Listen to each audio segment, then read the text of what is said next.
इथे आज आमचा महेंद्र उभा आहे आणि इथे अजून 2 लांडे उभे आहेत. नाही का, 1 लांड्या उभा आहे.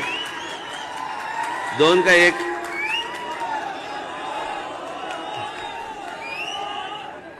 त्यातला 1 तर गद्दार.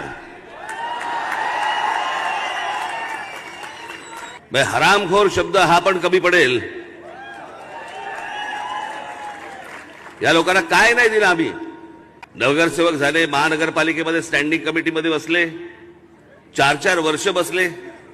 बाकीच्याला संधी द्यायला पाहिजे म्हणून बाजूला केल्यावरती हा माणूस शिवसेनेकडे विकला गेला.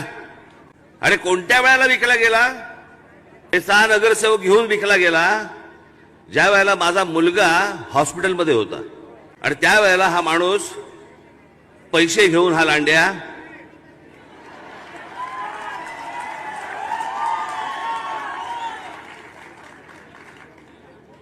तिकडे विकला गेला. तो विकला गेलाच. मग त्यांनी आमदारकी दिली.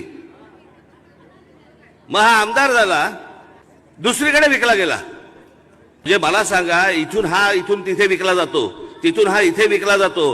हे असले विकले जाणारी लोक तुम्हाला हवी आहेत? या माणसाचा पूर्व इतिहास सगळ्यांना सांगा. हा काय प्रकारचा, काय लायकीचा माणूस आहे ते. एक माणसं कोणाच्या बापाची नाही ती. हे तुमचाही कधी केसाने गळा कापतील तुमचं, तुम्हालाही कळणार नाही. आणि दुसरा कोण उमेदवार आहे? धन्यच.